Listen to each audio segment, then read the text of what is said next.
அன்புக்குரியவர்களே,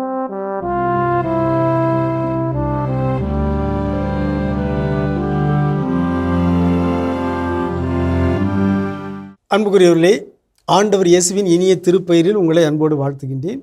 இயேசுவின் ஆளுமை என்னும் தொடரில் இன்று இயேசுவின் மாற்றி சிந்திக்கும் பண்பை பற்றி உங்களோடு பகிர்ந்து கொள்ள விரும்புகிறேன். மாற்றி சிந்தித்தல், மாற்றி யோசித்தல் என்பது இன்றைய நாட்கள் அதிகமாக பேசப்படுகிற ஒன்று.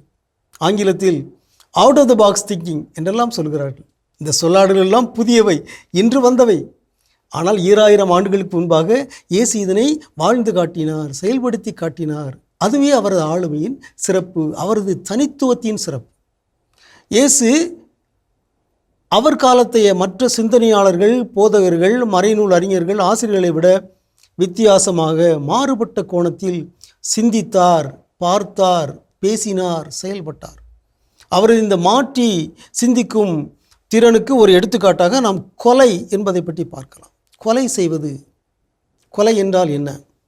மத்தேயு நற்செய்தி 5:21 நாம் வாசிக்கின்றோம். கொலை செய்யாதே, கொலை செய்கிறவர் எவரும் தண்டனை தீர்ப்புக்கு ஆளாவர் என்று முற்காலத்தவருக்கு கூறப்பட்டிருப்பதை கேள்விப்பட்டிருக்கிறீர்கள். ஆனால் நான் உங்களுக்கு சொல்கிறேன்.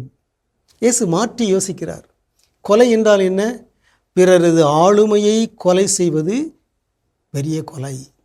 ஆளுமை கொலை, கேரக்டர் அசாசினேஷன். இந்த சொல்லையும் நாம் இப்பொழுது பயன்படுத்துகிறோம். ஆனால் இயேசு முன்பே பயன்படுத்தி விட்டார். இயேசு சொல்கிறார், தம் சகோதரர் சகோதரிகளிடம் சினங்கொள்கிறவர் தண்டனை தீர்ப்புக்கு ஆளாவார். தம் சகோதரரையோ சகோதரியையோ முட்டாளே என்பவர், அறிவிலியே என்பவர் எரி நரகத்துக்கு ஆளாவார். ஆகவே பிறரை முட்டாளே, அறிவிலியே என்று அழைப்பது அது கொலைக்கு சமம். ஒருவருடைய ஆளுமையை கொலை செய்கிறோம், ஒருவருடைய நற்பெயரை கொலை செய்கிறோம், ஒருவருடைய மாண்பை சிதைக்கிறோம். இது கொலையை விட மோசமானது அல்லது கொலைக்கு இணையானது என்கிறார் இயேசு. இதுதான் மாற்றி சிந்தித்தல், மாற்றி யோசித்தல். அக்காலத்தினுடைய சிந்தனையை இயேசு திருப்பி சிந்திக்கிறார், புரட்டி போடுகிறார். இன்று கூட அது பொருந்துகிறது நம்முடைய வாழ்வில். நாம் நினைக்கிறோம் 10 கட்டளைகளில் கொலை செய்யாதிருப்பாயாக என்னும் கட்டளையை நான் மீறவே இல்லை என்று நம்மில் பலரும் நினைக்கலாம். ஆனால் இயேசுவின் இந்த பார்வையின்படி, இயேசுவின் இந்த புரிதலின்படி, இயேசுவின் இந்த புதிய சிந்தனையின்படி நாம் எல்லாருமே இந்த கொலை செய்யாதிருப்பாயாக என்னும் கட்டளையை பலமுறை மீறியிருக்கிறோம். நாம் நம்முடைய சகோதர சகோதரிகளை முட்டாளே, அறிவிலியே என்று எண்ணிய போதெல்லாம், பேசிய போதெல்லாம் நாம் அவர்களை கொலை செய்திருக்கிறோம். அவருடைய ஆளுமையை, அவர்களுடைய ஆழ்தன்மையை, அவருடைய மாண்பை நாம் கொலை செய்திருக்கிறோம்.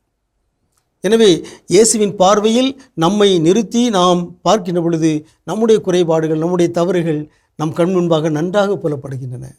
இயேசுவை போல நாமும் மாற்றி சிந்திப்போமாக. இயேசுவின் ஆளுமையை நம்முடைய ஆளுமையாக மாற்றிக்கொள்வோமாக. உங்களுக்கு அமைதி உரித்தாகுக.